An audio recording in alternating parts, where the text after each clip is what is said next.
Olá, nós estamos de volta com o programa Pensamento em Marcha, aqui no canal Pororoca Cabana.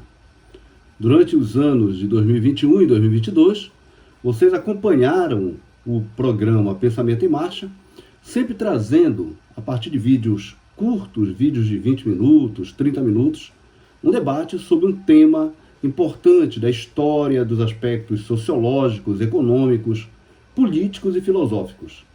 Nós estamos de volta no programa Pensamento em Marcha e, óbvio, queremos pedir para vocês o apoio ao canal Pororoca Cabana e também ao nosso programa. Ao longo do programa, vocês vão ver que aqui embaixo vocês podem se inscrever no canal Pororoca Cabana, podem inclusive também se tornar membros do canal, aqueles que querem contribuir com o canal, e podem também contribuir mediante o Pix, que vocês podem ver abaixo aqui do vídeo, com o programa Pensamento em Marcha, estimulando com que a gente continue fazendo programas que a gente possa discutir a realidade brasileira e a realidade mundial. Neste programa, neste nosso primeiro programa, que inicia o ano de 2023, nós queremos trazer com vocês dois aspectos muito fundamentais. Primeiro, nós queremos fazer um retrospecto do que foi os períodos anteriores, o que foi basicamente a conjuntura que nós tivemos durante o ano de 2022, entretanto, fazendo também um retrospecto em relação aos momentos que nós tivemos bastante graves dos últimos 7 anos no país. E também, desde já, fazer propaganda do livro que nós estamos lançando e que vão ser também objeto de cerca de 5 programas do Pensamento em Marcha. O livro A Disputa das Ideias na Atual Conjuntura, Neoliberalismo, Resistência e Redes Sociais, é fruto justamente das reflexões que nós fizemos nos últimos 2 anos. E nós queremos socializar essas reflexões com vocês, além daqueles momentos que nós inclusive, já publicamos.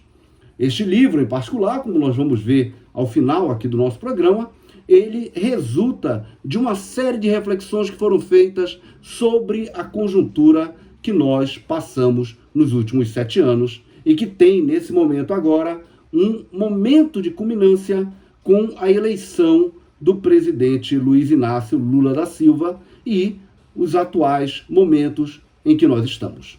Então este é o programa Pensamento em Marcha e nós pedimos que você possa nos acompanhar.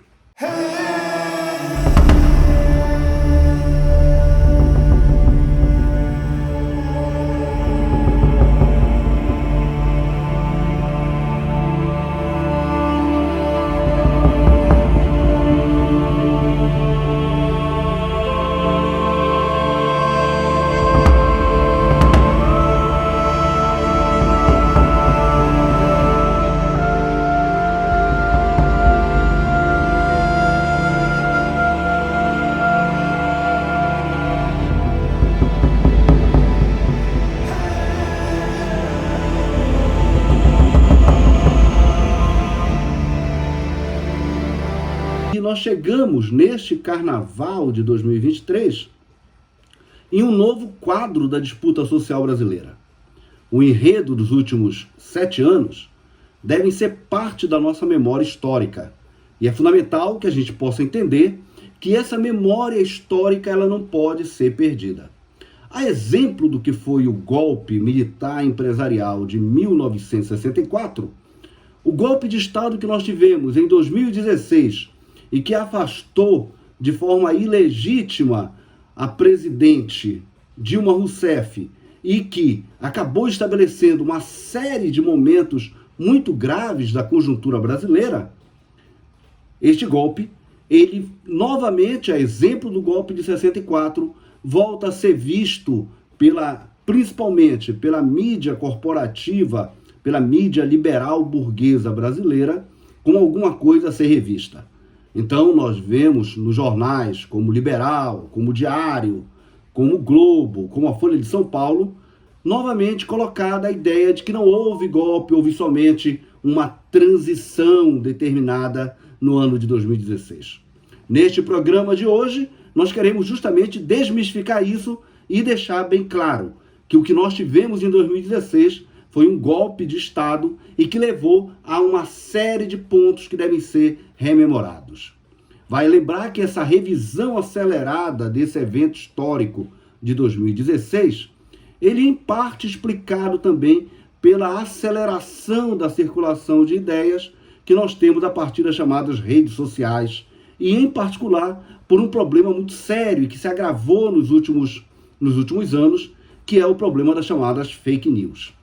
Tratar, inclusive, esses aspectos é um ponto-chave para aquilo que nós queremos desenvolver com vocês neste momento. Retomar o nexo histórico mais recente se torna, portanto, uma necessidade. Vale lembrar aqui, o que basicamente nós tivemos a partir do período que é de 2016. Nós temos um momento de inflexão muito grave, que é o momento de abril de 2018, quando da prisão, naquela altura, do ex-presidente Lula, e que estabelecia uma espécie de um momento determinado e fundamental, do ciclo de golpe que se inicia em 2016 com o afastamento da presidenta Dilma Rousseff. Os componentes desse processo de imposição de interesses levou naquele momento, lá em 2016, a tu estabeleceres uma espécie de uma ruptura institucional muito grave. Naquela altura, vocês devem se lembrar que aquele senhor que dá o golpe, ou que pelo menos está à frente do processo que se estabelece, o chamado senhor Temer, esse Temer, ele estabelecia a ideia de uma ponte para o futuro, que na verdade era muito mais algo vinculado ao passado, retornar a formas pretéritas de um país. Figuras como Temer, como Bolsonaro, como Moro, como Lehmann, como diversos generais, como o general Vilas Boas, acabaram ficando muito forte na nossa memória recente. E é justamente em relação a isso que nós devemos, de algum modo, tratar. Vale lembrar que o significado histórico do golpe de 2016 tem muita semelhança com o que ocorreu em março de 1964. Nós, inclusive, estamos nos aproximando de mais um aniversário daquele golpe, daquela ditadura militar empresarial que se impõe no país em 31 de março de 64. Entretanto, ao tratar 2016, vale lembrar o que está por detrás do que ocorreu em 2016. Aquele golpe, o golpe de 2016, ele foi feito contra uma série de interesses do povo brasileiro. Nós diríamos que o golpe de 2016, ele foi contra o trabalho, ou seja, contra os trabalhadores brasileiros, quando ele impõe a necessidade de uma pretensa reforma trabalhista, a Lei Complementar 13.467, que é, antes de tudo, alguma coisa que retirou direito dos trabalhadores e não colocou nada no seu lugar. Essa retirada de direitos, ela foi feita sob o ponto de vista dos auspícios de que isso geraria emprego. Não foi o que aconteceu. O que nós tivemos nos últimos anos foi, na verdade, uma destruição de postos de trabalho no país, e o que nós tivemos foi um paulatino agravamento da chamada taxa de desocupação no Brasil, como podem ser vistos nas imagens, nos gráficos que nós socializamos com vocês. O golpe, ele foi contra a chamada soberania nacional. O que é isso? O que é a soberania nacional? A soberania nacional era de respeito tanto à qualidade de vida do povo brasileiro, mas de respeito também a como tu podes ter determinadas políticas, determinadas empresas, determinado conjunto de elementos que sejam fundamentais para que se possa pensar o futuro do país. Então vejam só, o golpe de 2016, ele foi basicamente tramado para privatizar a Petrobras e para privatizar a Eletrobras. Sob esse ponto de vista, eles foram de fato vitoriosos. Tanto a Petrobras quanto a Eletrobras foram privatizadas e hoje, no atual governo Lula, isso é um dos grandes problemas a ser resolvido. Nós não podemos ter um país onde um dos insumos centrais para que tu possas ter processos de industrialização e mesmo as condições de vida básica do povo, a eletricidade, seja tão cara e passe a ser tratado somente como algo que vira lucro para um determinado setor. Inclusive, o caso específico desse senhor Paulo Lemann, que é basicamente aquele que foi responsável pelo golpe contra as lojas americanas, como um dos controladores, e que passa a ser agora um dos controladores da Eletrobras. Aquele golpe de 2016, portanto, ele tem um elemento central vinculado aos aspectos de concentração e de desigualdade econômica e social no país, que foi justamente a privatização da Eletrobras e também a privatização da Petrobras em uma série de aspectos. Eles chegaram, inclusive, o que é um ponto fundamental dentro das conversas que nós temos, a se pensar em tu não mais fazer refinamento de petróleo no Brasil e basicamente comprar gasolina de outros países. Nos últimos anos foi basicamente isso que aconteceu. O Brasil passou a importar gasolina dos Estados Unidos e de outros países, enquanto que basicamente o que ele fazia era a produção do petróleo bruto e a exportação desse petróleo bruto. Entretanto, o golpe de 2016, ele tem outros elementos que devem ser firmados. O golpe, ele foi feito para desorganizar a sociedade brasileira. E, de fato, isso eles obtiveram. Boa parte dos movimentos sociais brasileiros ficaram desorganizados nos últimos anos e se impôs uma série de derrotas ao povo brasileiro sob o ponto de vista das suas condições de organização social. Esse golpe, inclusive, ele tinha também um objetivo que agora se tornou muito claro para nós, que foi o objetivo genocida de matar determinadas populações indígenas. Isso tanto inicia em 2016 e se agrava com o governo militar de Jair Bolsonaro.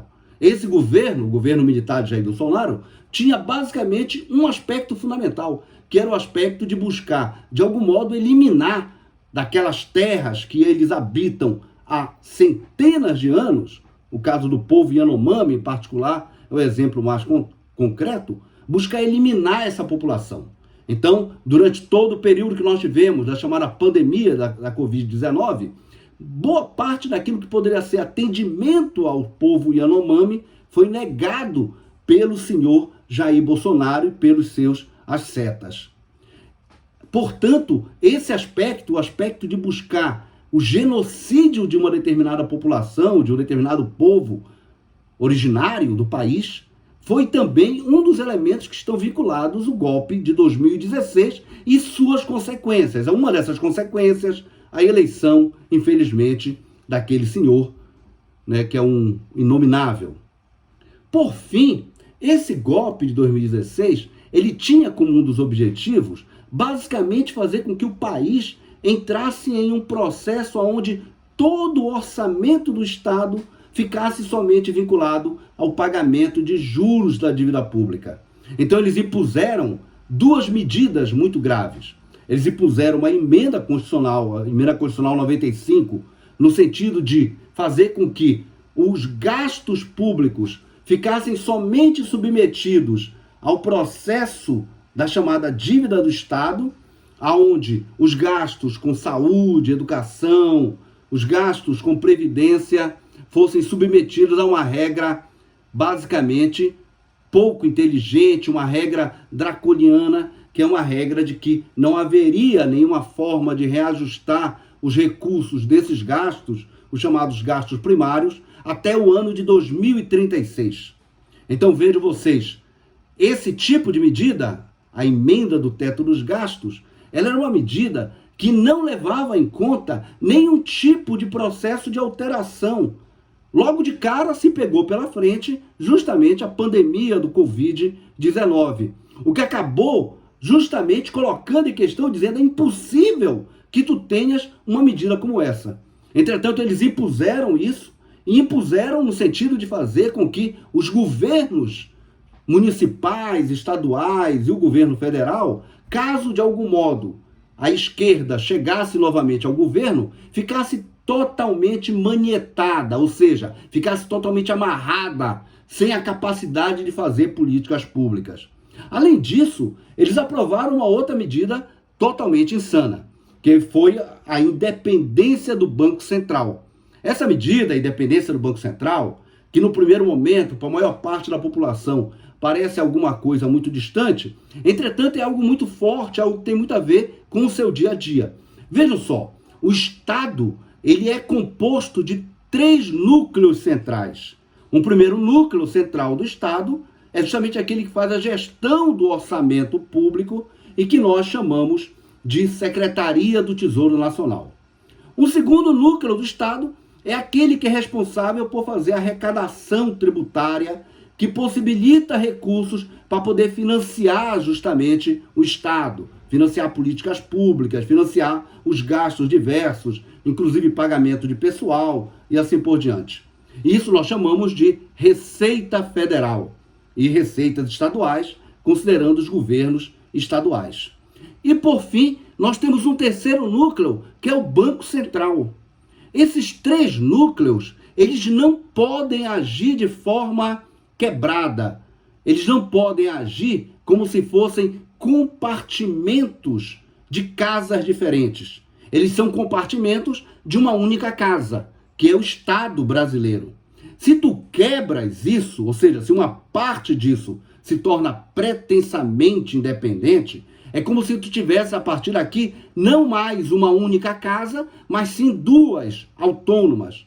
E isso torna pouco capaz a gestão do Estado, inclusive em alguns aspectos muito fundamentais. Um deles, a chamada taxa de juros. Por que a taxa de juros básica, a chamada Selic, é tão fundamental? É por conta de que é ela que remunera os chamados títulos da dívida pública, que é justamente aquilo que, em parte, financia os gastos do Estado. Se essa taxa de juros começa a aumentar exorbitantemente, o que é que acontece? Cada vez mais o Estado vai ter que pagar valores crescentes sob o ponto de vista da remuneração dos juros dessa dívida pública.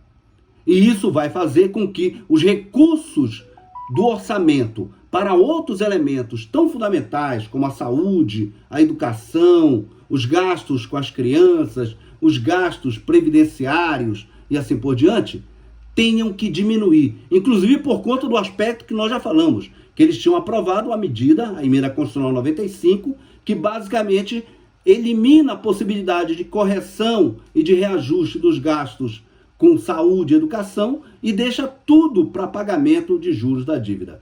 Então, o que é que eles fazem? O que é que o golpe de 2016 faz? É basicamente tornar o Estado brasileiro um ente totalmente financiarizado. O que é isso? O que é um ente financiarizado? É um ente em que ele não destina-se mais a fazer face aos interesses da sociedade e somente se destina a fazer face aos interesses dos chamados rentistas, ou seja, daqueles que controlam os bancos, daqueles que controlam os grandes fundos privados de aplicação e assim por diante. Esse golpe de 2016, com base nesses elementos, eles acabam nos levando a um momento muito mais grave ainda da história do Brasil, que é o ano de 2018. E que é necessário que nós possamos lembrá-lo, sim. Porque aqueles que, de algum modo, apagam a sua memória, acabam, de algum modo, repetindo a história. E nós não queremos repetir a história. O que acontece em 2018, basicamente? Como nós já falamos há pouco, Lula é preso em maio de 2018. Preso de uma forma totalmente canhestra, de uma forma totalmente ilegal. Eles estruturam uma coisa chamada Lava Jato, com vista justamente a criar uma série de provas falsas, com vistas a eliminar, naquela altura, Lula da corrida presidencial. Eles queriam, naquele momento, fazer com que, basicamente, a eleição presidencial fosse decidida entre 2 candidatos. Um candidato de ultradireita, um fascista, que é o senhor Bolsonaro, e um outro candidato conservador de direita, que naquela altura era o senhor Geraldo Alckmin. O que eles não previam era que justamente essa candidatura conservadora, que é aquela que eles queriam, conseguisse de algum modo, se bater contra essa candidatura fascista.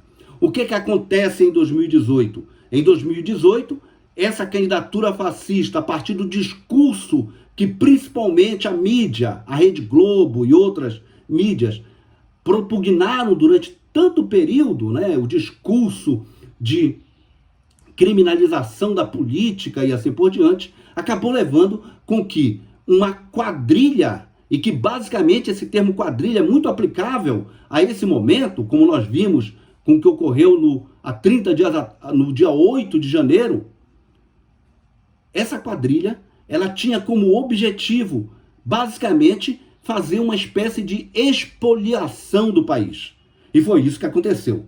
Boa parte das riquezas brasileiras foram expoliadas nesse período. E isso pode ser visto através tanto do processo que nós tivemos de perdas de controle sobre a Eletrobras, uma empresa tão fundamental, é aquela empresa que fornece energia elétrica para o país. Essa empresa, ela acabou sendo privatizada na Bacia das Almas, mediante venda, basicamente, de ações que controlam a empresa na Bolsa de Valores de Nova York, e também aliado a isso, uma série de privatizações de refinarias da Petrobras, mas também distribuidora, como a BR, distribuidora, que foi basicamente uma venda feita de forma extremamente atabalhoada. Isso tudo, essa expoliação, ela se somou também a outros aspectos muito graves, como o elemento que nós já falamos do genocídio do povo Yanomami. Mas também todos aqui devem lembrar o que foi o governo Bolsonaro durante a pandemia. É muito curioso, nós estamos nesse ano de 2023, iniciando o ano de 2023, e muitos, de algum modo, acham que a pandemia foi alguma coisa de muito tempo atrás. Entretanto, vale aqui relembrar, nós tivemos aproximadamente 700 mil brasileiros que faleceram em função da pandemia do Covid-19. E basicamente o que estava por detrás ali desse processo todo foi tratar a pandemia, como vocês todos se lembram, como uma gripezinha. Então, era o discurso, basicamente o discurso desse segmento todo, era que a pandemia não passava de alguma coisa que iria ter poucas consequências. Me lembro ainda, e é importante que vocês também, de algum modo, devam recordar, que ainda no ano de 2020, em maio de 2020, nós tínhamos o discurso de que a pandemia, provavelmente aqui no Brasil, teria somente 1.000 vítimas. E era justamente naquele momento em que se pregava a ideia de que se utilizaria um determinado medicamento que é destinado à malária, a cloroquina, para que fosse utilizado para o tratamento da Covid. Deu tudo errado. Deu tudo errado sob o ponto de vista da população brasileira como um todo. Nós chegamos aos 700 mil mortos e nós tivemos também um país que naquele momento passou por uma série de problemas além da própria Covid. Nós tivemos o problema muito sério colocado sob o ponto de vista do financiamento das políticas públicas no país, tanto saúde, quanto educação, como o ensino superior, como o conjunto de instituições tão fundamentais como a produção de ciência e tecnologia no país, teve, naquele momento, uma série de cortes de recursos. Nós tivemos também, durante todo esse período, um processo de contínua elevação de preços, aquilo que nós chamaríamos de carestia. Então, a inflação no ano de 2021 chega próximo a 11%. Esse processo, portanto, todo que nós tivemos nesses anos, nesse ano de 2020, 2021, 2022, eles têm, portanto, uma raiz profunda, que foi o golpe de Estado de 2016. Além disso, vale aqui chamar a atenção que foi necessário um amplo movimento cívico nacional para poder derrotar os interesses neofascistas do governo anterior. Interesses que todos nós hoje já temos e sabemos, inclusive em função do acontecimento do dia 8 de janeiro de 2023, onde nós tivemos uma tentativa de um golpe de Estado no país, esse conjunto de interesses ruins à sociedade brasileira, ela criou, durante todo esse período, uma série de condições muito ruins para a vida brasileira.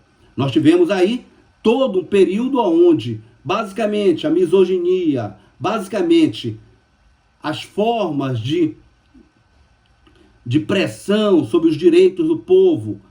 Nós tivemos também uma série de direitos sociais sendo retirados. Isso tudo, portanto, nos leva a crer que é necessário que para agora, para esse próximo carnaval, que nós estamos chegando próximo, nós temos pelo menos agora as condições de conseguir, de algum modo, respirar e dizer: nós queremos um projeto de futuro.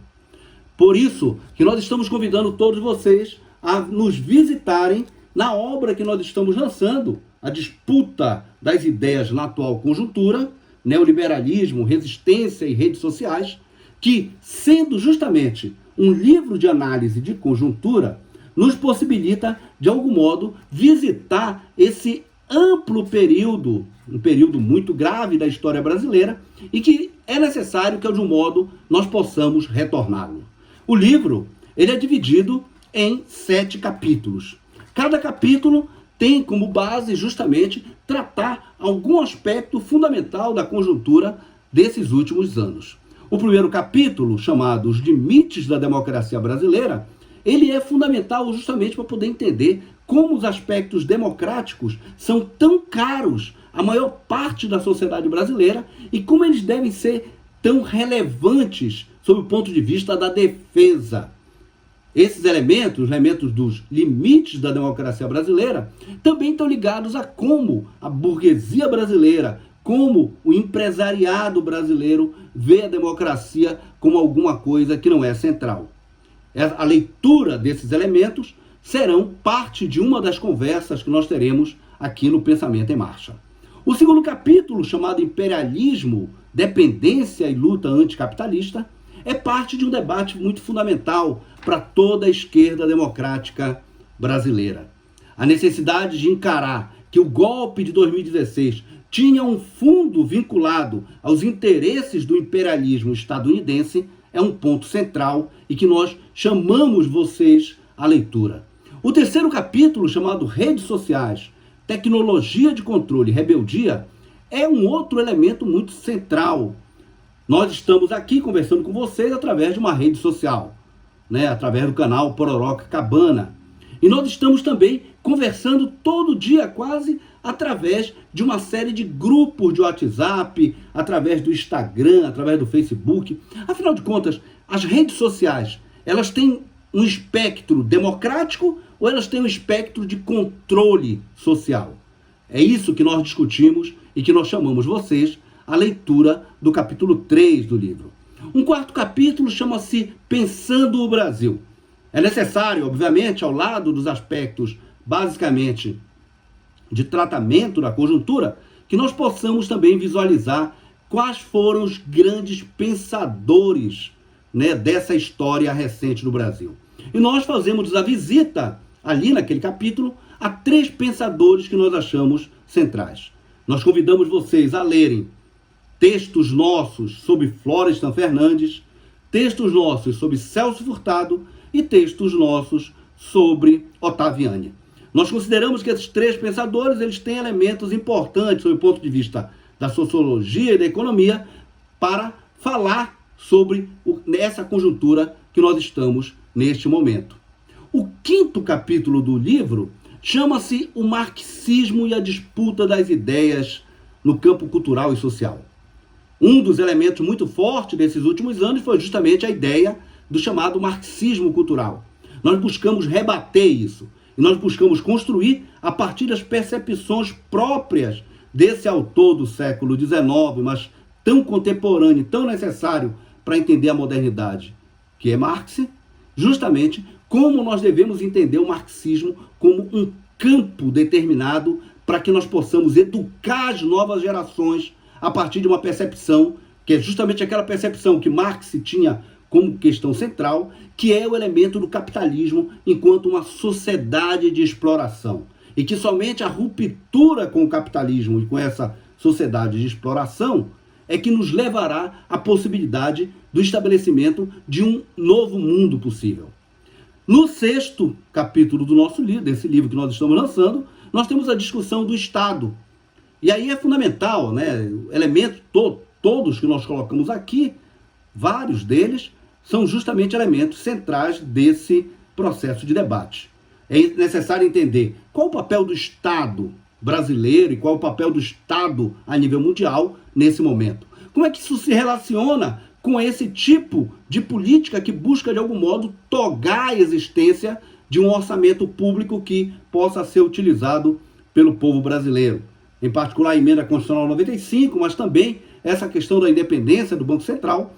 Esses pontos também se relacionam à discussão da dívida pública. Então nós temos, portanto, nesse 6º capítulo, um debate interessante sobre o ponto dos aspectos conjunturais, tanto tratando o Estado, mas tratando também dos aspectos vinculados aos gastos públicos e à dívida do Estado. E o livro fecha com um debate sobre a Amazônia. É claro que a Amazônia, nesse momento, ele está no centro da disputa conjuntural brasileira e mundial. Todos nós aqui acompanhamos a presença de Lula, a presença do presidente Lula, na chamada COP30, né? Foi realizada no Egito. E nós vimos como os aspectos vinculados aos elementos ambientais, e em particular aos aspectos de como as mudanças climáticas são tão centrais para serem tratadas no planeta, isso nos remete ao papel que a Amazônia assume no debate conjuntural brasileiro e no debate mundial. Então esses são os elementos fundamentais que estão nesse pequeno trabalho que nós convidamos vocês a partir daqui visitarem e que nós vamos também colocar disponível no site do Observatório Paraense do Mercado de Trabalho. Aqueles que quiserem, de algum modo, adquirir o livro, eles vão estar disponíveis na Universidade Federal do Pará e vão poder me procurar. É óbvio que os primeiros que se tornarem membros aqui do canal Pororoca Cabana terão, os 2 primeiros, direito a um exemplar, cada um a um exemplar do nosso livro. Então este é o programa Pensamento em Marcha, nessa volta aqui no ano de 2023, e nós esperamos que todos vocês possam ter um excelente carnaval e que nós possamos ter, a partir daqui, de fato, momentos importantes de reconstrução da sociedade, da economia e da convivência entre os brasileiros.